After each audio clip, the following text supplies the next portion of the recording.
Ok, on va voir un exercice pour relâcher le psoas, donc muscle fléchisseur de la hanche, qui souvent peut être responsable de tension, douleur dans le dos quand il est trop tendu, spasmé.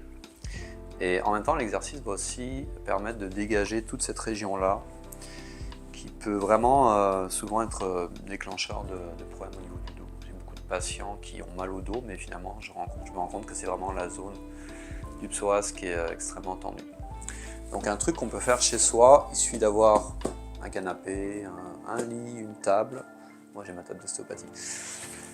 Et on s'assoit au bord et on va s'allonger un petit peu en diagonale pour pas tomber, avec une jambe pliée ici et l'autre jambe qui est donc dans le vide. Si le pied touche à terre, c'est pas très grave. Idéalement, c'est mieux qu'il touche pas, mais ça fait quand même le travail. Donc, le simple fait d'être dans cette position, la gravité va créer un étirement au niveau du psoas. Donc déjà, juste là, le travail commence déjà. Et ensuite, il y a des manières d'augmenter l'intensité, si on est correct, si ça ne tire pas trop.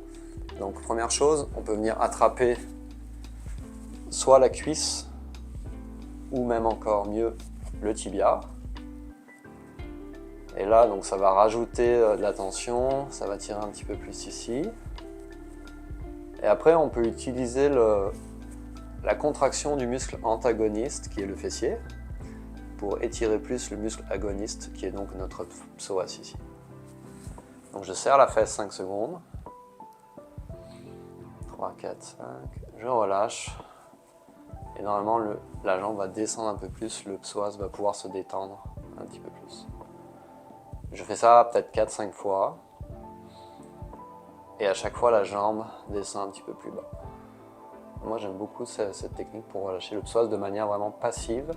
Il y en a plein d'autres des techniques qui existent là, mais celle-là, c'est ma préférée. Donc pas hésiter à rester longtemps, plusieurs minutes, pour vraiment dégager toute la zone.